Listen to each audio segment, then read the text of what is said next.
It's the reset. What's happening? Come on in. Make sure you hit the subscribe button. Today on the show, we got to talk about the Seahawks. Of course, are in first place in the NFC West division. And there's a certain person that I don't see on that Pro Bowl roster yet. We're going to be talking about that and more. Let's get to the reset. It's the reset with G. Scott.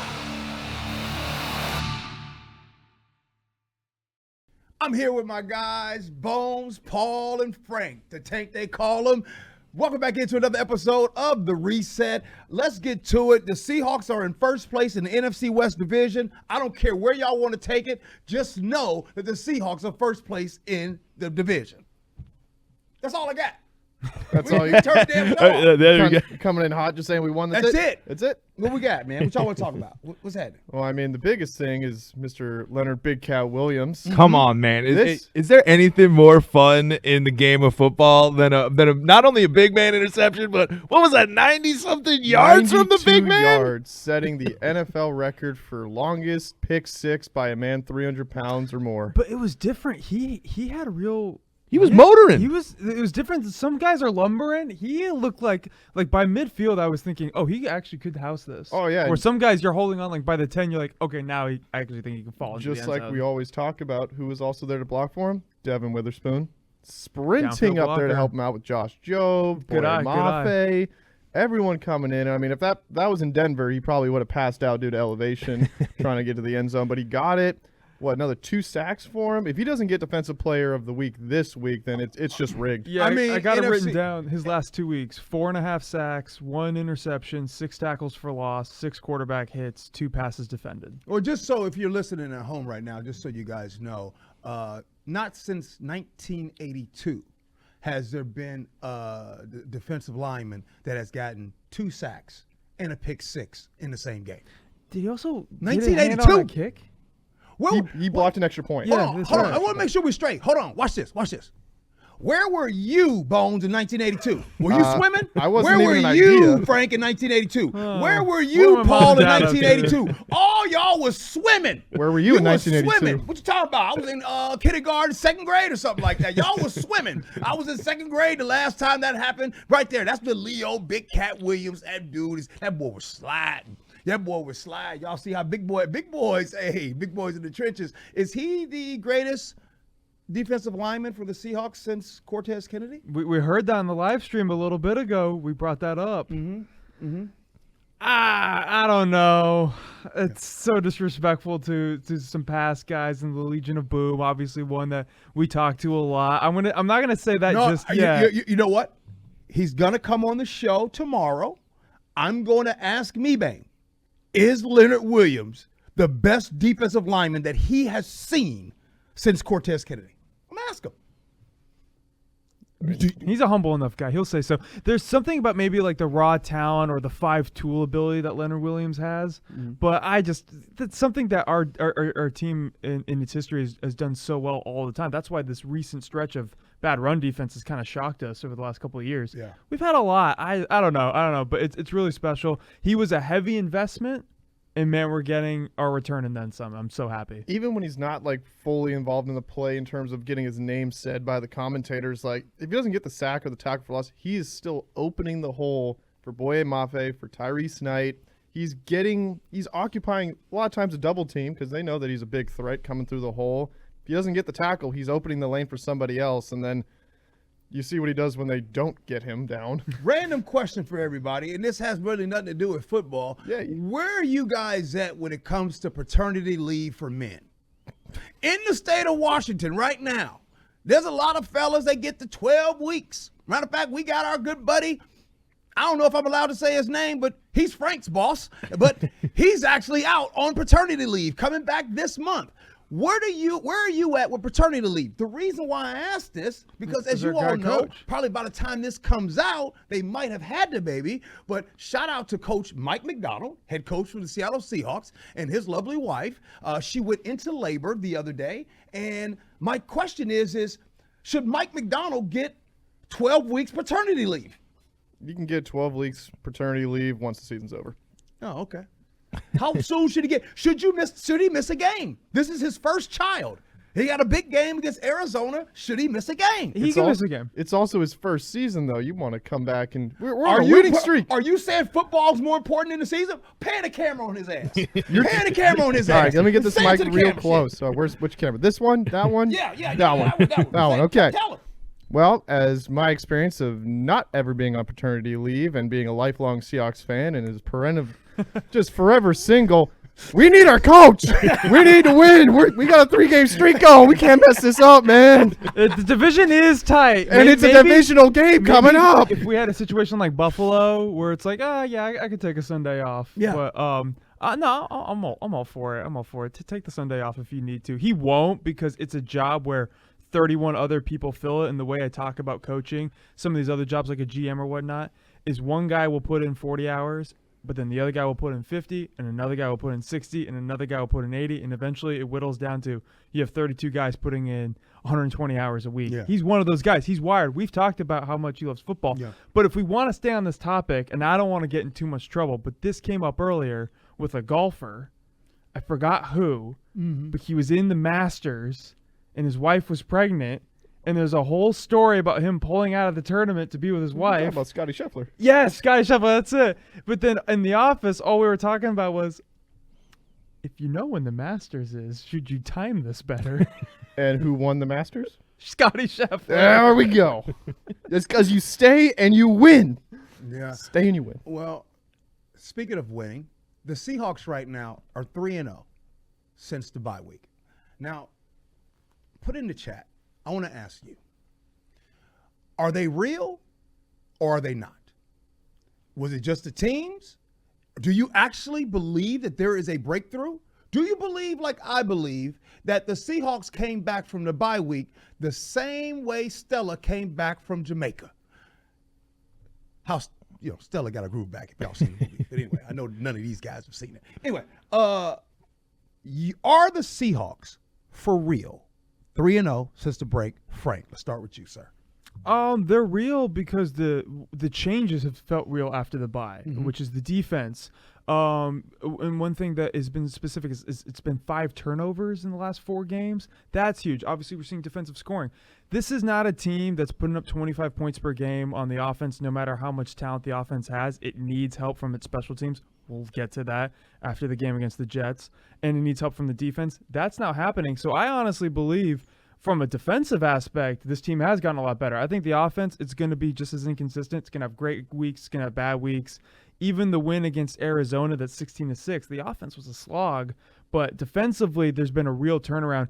And it's something we've been theorizing with Mike McDonald all season is he needed 2 months, he needed 8 games to figure out how to move all the chess pieces on the board. I feel like he's really being creative with Draymond Jones. I feel like he's being creative with Leonard Williams, now opening him up. I think he's being creative with Devon Witherspoon.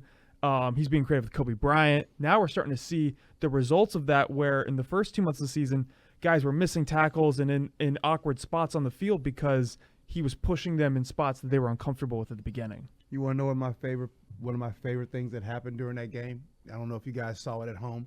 You remember that 3rd down and 26? And Reek Woolen was kind of slow to kind of get there, kind of make a business decision. And did y'all see the prosecutor?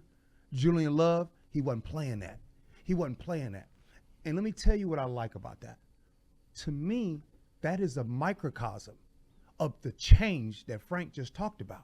I think the change is there's real accountability that is happening on the field. That was 3rd and 26. I feel like before last season, nobody would have said nothing to Reek. Julian Love wasn't playing that. Hey, no, we're not doing that. You got to make that play, Bones. You got to make that play. And I feel like since you just mentioned, I was going to bring up that I don't think we talked too much about Julian Love after this last game. And great game, forced a fumble. He comes up right past the line of scrimmage. He sniffed out that quick pass and just absolutely laid the boom, causes a turnover. We get the ball. If the Jets would have scored right there, that could have iced the game. That could have taken it away from us. And that was after, by the way, that Julian Love deal was after the 8-play drive, 8-play trying to get it to the goal line. Yep. They never got it, Nope. turned it over on downs, and then Julian Love comes through to help with the takeaway. And you need that as a pick-me-up after that 8 plays, getting stuck for 3 yards. You need the defense to kind of wake everyone back up and jolt back up. You're absolutely right. Paul, let's check in with you, man. I want to hear nothing about them damn Broncos. Are you talking about Seahawks, my boy? That's all right. That's all right. One of the best Monday night games we've had in a while. That's all I'll say there. Here's the thing, as I think you were nailing it with the Seahawks. They are a better team. They are looking at a perfect opportunity to still win this division. They've already beaten the Cardinals once. They got a prime opportunity coming up this weekend. The only thing preventing me from being fully confident about the Seahawks as a playoff team is what we saw this weekend. Special teams, and I'm still not fully convinced about this run game. The run game still worries me. I love seeing the different attacks there using Charbonnet to mix things up a little bit. I like riding the hot hand. We heard that a lot in the Broncos game. The Broncos do that committee style where, hey, if Williams isn't doing much, we'll go with these other guys. And I think that can be a strength for the Seahawks. But, man, I got to tell you, those special team mistakes will cost you the game right before that game that might cost you the division down the line. Those special team mistakes, and not to keep going, we know how important they are in the playoffs. Let's go back to the Super Bowl that the Seahawks won. How big of a factor were special teams when the Seahawks beat the Broncos in the Super Bowl? So I think those are my big concerns. We saw changes coming to the special teams already after that week there with Chenault. I think he was just released, wasn't he? So. Those are the only things preventing me, but the defense is flowing with the defensive-minded coach. You're still confident that Geno's not going to hopefully not turn the ball over and be able to throw the ball down the field, a successful passing attack. So the Seahawks are really close to being, I think, somewhere that you can a dark horse for a playoff run. But I'm still worried about that special teams, and I'm still worried about the run game. I ain't worried about special teams. You can tell y'all why. I ain't. Hey, look, I've been rocking with the Seahawks for 21 years, y'all. 21 years. I can't remember a time after a special teams fiasco that the next day somebody got cut. Special team fixed. hey, we're gonna have a meeting. Hey, let's talk about special teams. But before you do, get out. Well, I mean, ain't nothing. I'm gonna tell you right now. You want to fix something at your job? You want people to act right? Go ahead and start laying off people and watch people start doing things right. Billy ain't going to start coming in late. He going to make sure he's on time. And Roscoe going to make sure he do all of his work and his assignments before he goes. Yeah. They cut somebody. And you're right. They signed him in the offseason. They didn't give him the full year because they saw enough. His relationship with the team wasn't amazing to begin with, and then out the door. Well, we've seen this throughout the year, specifically on defense. We're not afraid to cut or trade somebody that's not working out for us. Jerome Baker, traded away. Terrell Dotson, released. Laviska Shenault, screwed up, released. They're showing you that there's less tolerance. I'm not used to this from a football team making these moves. This is basketball. There's less tolerance right now for messing up. I love this from McDonald if he keeps getting it right. And Schneider too. Put this in the chat. Are y'all good with this? Are y'all good with these responses? I mean, like, if y'all think about it, I mean, Tyrell Dotson started 9 games. Leading tackler. 9 games, leading tackler. Cut. If you see it that it's not working out in the overall scheme of this team, doesn't matter what your stats are, they will cut you and get someone that is going to do what needs to be done for the team. But it's amazing they did that as they're trying to be a competitive playoff team. You don't see That's it normally. What the tough part is. It's a big gamble you see doing this out of that. like Carolina, right? Yeah. Like Carolina's like, oh, we're trying a bunch of different stuff. We're going to see who's going to stay on this team moving forward. You guys think like that should be like that at work, at your real jobs? Do you think things at your real jobs would be good if you just got cut every time you know that one person that's at your job that messes up all the time and gets the same damn paycheck as you? Don't you think they should be cut? Are we trading people too? Man, trade them, cut them. I'm just saying. I'm all for job security in this economy. I don't think we should be calling for more cuts in our industry. But it's fun in theory. Any final thoughts we want to give Aaron Rodgers? Might be the last time we ever see him. Aaron Rodgers is cheeks. I mean, for the Seahawks, we might not see him Aaron again. Rodgers is cheeks. Aaron Rodgers, the Seahawks own you. MetLife. Is that the name of the stadium? Correct. The Seahawks undefeated at that place. We also broke up Aaron Rodgers' perfect record against the Seahawks while being the home team, Aaron Rodgers being the home team. We had never beaten him as the Seahawks while he's been the home team, whether it's the Packers or whether it's the Jets. Also, You got another one. And also, Share it. My man was 75-0 when having the lead. Up in the 14-0. Up 14-0. I love He being was spoilers. 75-0 until Mike McDonald and them Seahawks got busy. But hold on, I got some thoughts real quick. Have y'all voted for the Pro Bowl? And why in the world is the best wide receiver, JSN, why is he not one of the top 10 for the wide receivers? Because people ignore the PNW. People ignore the Seattle Seahawks until you start cooking up something good. And we're starting to cook it up a little bit. I guarantee you, if we had 2 or 3 more wins right now and all those games JSN had average to above average games, he'd be top 5. All right, so let's play a game, Bones, because I can't play this game with G, because you know what G's answer is every time. I'm gonna list. I'm gonna list the 10 Let me be receivers. G real quick. I got the 10 receivers right now for the Pro Bowl. You tell me who JSN should be ahead of. Copy. Justin Jefferson. That's fine. He's acceptable. It's a little arguable this year. You just could, because but- of the Sam Darnold, but we'll go with Jefferson. Jamar Chase. I haven't really heard too much about him this year, or as much. I mean, the Jamar Bengals Chase. are having. He's got like 12. Jamar Chase has been really I know good he's this been year. doing He's all got- right, but he's got a lot. not having his big year with a lot of extended catches. At least I haven't seen. Okay. Amon-Ra, St. Brown. I can accept that. None of these dudes got a DK on their team. Terry McLaurin. I can see that, but I feel like Jaden McDaniels deserves a lot of the credit for him. How about C.D. Lamb? No, absolutely not. He's a Yeah, I'm kinda Cowboy. with you. Cowboys are having a down Pretty year. quiet year, though, for him. He hasn't been And he's great. been quiet, and you're not putting Jason over All him? right. The Cowboys are cheeks. Zay Flowers. That's debate. I'd put JSN slightly above him. All right, and then we got our last 4. George Pickens for the Steelers. His stats aren't even better. No. George Pickens. Yeah, no. I think started- that's more of a name recognition. He's been very loud this And year. he's popped off ever since He Russell just popped Wilson off came back. How about- WWE and wrestling and fighting. Jaden Reed for the Packers. Absolutely not. He's been great for my fantasy team. Jaden Reed's I been don't great, care but about he's your not fantasy. Jason. All right, A.J. Brown for the Eagles. You got to get an eagle in there every once in a while. And then but the last one, and I think this guy actually might be the best receiver in football, Nico Collins. I could see Are you it. being serious? Yeah. I could see it, but I ain't still better think than You, JSN. you watch C.J. Stroud. You know how good Nico is. He ain't better than JSN. Maybe not. Maybe Jay- not. All right, but let's ask this. Jay- Who's Jay- better than JSN right now? Nobody. Exactly. JSN is the best in the world. Look, let me ask y'all a question. When it's 3rd or 4th down in the 4th quarter, what wide receiver in the league do you Seahawk fans want getting the ball? You already know. The same guy that's been coming through game after game after game after game. We've transitioned. We went from 3rd and Lockett to 3rd and Jackson. Come on, man. Yep, 100%. Ooh, sure did. What camera am I looking at? This one? That one. All right, so we do need to talk, and I need to talk to the Seattle faithful, because I know the Pro Bowl can come off as a joke and not a serious award.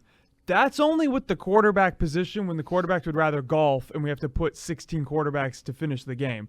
There's a lot of competition to get this award for all the other positions. And the Seattle results from this early returns for the Pro Bowl is pitiful. We got 2 guys in the top 10 across the board in all positions.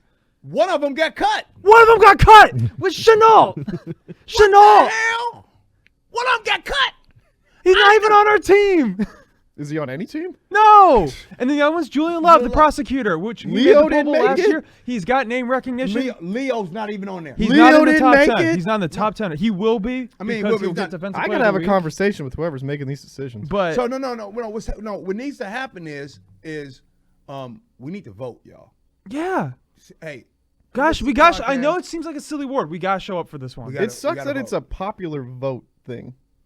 If you get a vote for him, I agree. is there Kareem Hunt. is there I agree. any level like Kareem you're Hunt automatically is on in the top with? 10 for the Chiefs. Is there any Speaking of popularity. prerequisite for you have X amount of stats like you've automatically get a bye like you're in the Pro Bowl?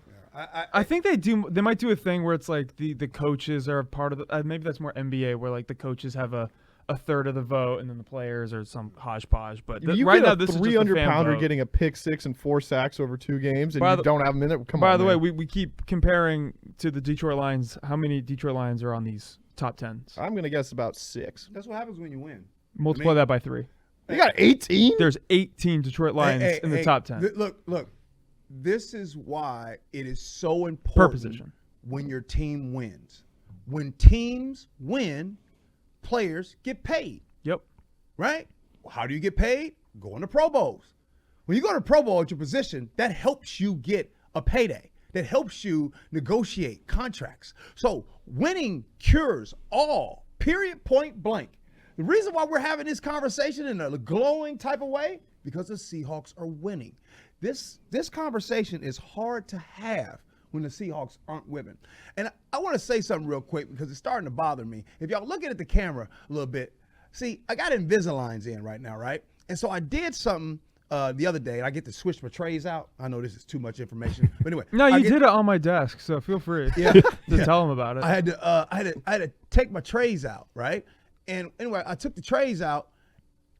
Well, I had some turmeric ginger tea, and it just stained, like straight up stained them. So they don't look great. I gotta wait to get my new ones in tomorrow morning. So if y'all look at it like, damn, Paul, how what's does it up- look? What's up with your teeth? Hey, it looks fine. I don't know. I wasn't Nah, seeing. they look. I mean, look It's at a my little teeth. rough in person. It's a little rough right here. And you can compare it to the Seattle. Oh, and I then, got just look at my skin. It's- and look, yeah, that's what I'm saying. So I'm used to my pearly whites. Aren't you not supposed to eat and drink with those in? Unless it's like water? No, you could drink with them, but I didn't realize turmeric, ginger. I forgot the it's gonna stain it. So Turmeric really popular these days. Yeah, it is. Hear You have to get hear all about it last 5 years. You're going to have to It's get those in. things deep cleaned. no, I get to throw them out Oh, okay. tomorrow, and I get a new set of trays. It was like once a every week. once every a week get a new Okay. set of trays. All right, it's been real. Oh, one more no. thing. One more thing we got to talk about. What? The jersey itself. Oh, Tyler Lockett. You ever seen the movie Teenage Mutant Ninja Turtles? Yep. Of course. Okay, now you're talking my language here, G. I did not expect a Teenage Mutant Ninja Turtles reference from you here. And then what was the elder? Splinter the rat. How important was Splinter? Oh, he's one of them. He teaches them everything. That's Tyler Lockett. That's it. I don't want to hear nothing. That's it. I don't care if he gets one catch. I don't care if he gets 2 catches. Just remember, that dude is in the locker room. He keeps balance of all the egos out there. You got DK, you got JSN, you got everybody. Hey, he's the captain. I don't want to see him released. I want him to go out as a Seahawk. The same way that Bobby Wagner should have went out as a Seahawk. Does that make sense? Yeah. Yeah, but do you think he's lost a step, or do you think it's more of just the game right now? They're focusing on I DK don't- and JSN. I think, yeah. I don't think it's him. I just think that he's a team player. The amount of things you don't see on TV or things that don't get commentated about, whether it's locker room or in practice or even on the field, just helping out. JSN still coming in, second year in the league. He doesn't know everything yet, but Lockett's still there. And who helped DK Metcalf come into the league when he came here? Tyler Lockett. No, Tyler Lockett is unbelievable, and he's a pro's pro, and everyone has the great things to say about him. I saw DK get a little beat up last game. Yeah. And I know we got DK similar to Geno Smith in respect, but even more so, kind of an Iron Man, doesn't miss a lot of time, but he's been a little banged up this year. JSN's our guy, but then if DK misses time, all of a sudden what I thought was a really deep receiving core needs a lot of reliance on like Jake Bobo and the tight ends and whatnot. And doesn't mean we can't patch it together. But it does make me think: Did Tyler Lockett lose a step this year, or is it just mainly there's so many competition for targets on the team? So many competition. Because also Ken Walker's catching the ball at a rate he's never done before. Sharp is doing that. All They did have all was- these new tight ends. All they just did this year was redefine the roles. Talent's the same. You just redefine how you make it work. All right. That's it. Let's take it to the X's and O's. Some talk and some do. What's up, everybody? Look, man, I'm tired of a lot of the naysayers in the world. They do all that talking. They talk about what they gonna do, what they gonna do on Monday. Come the new year, I'm gonna do this. Oh, I can't believe so-and-so is doing that over there. Ooh, if I was in that position, I'd be doing better than them. Do you know a lot of talkers out there? Because I'm telling you, I am so grateful for you talkers out there. You want to know why? Because you talkers are nothing but fans, right? Some talk and some do. So are you a talker or are you a doer? Because it's the talkers of the world that just keep the fanfare going. You know what I mean? They like to sit and talk about what everybody doing. They want to gossip and call so-and-so and talk about all this. Come on, some talk and some do. Going into 2025, it's 1 month left. It's time for you to do and stop all that talking. I appreciate you rocking with me. Love you for that. And as always, be kind.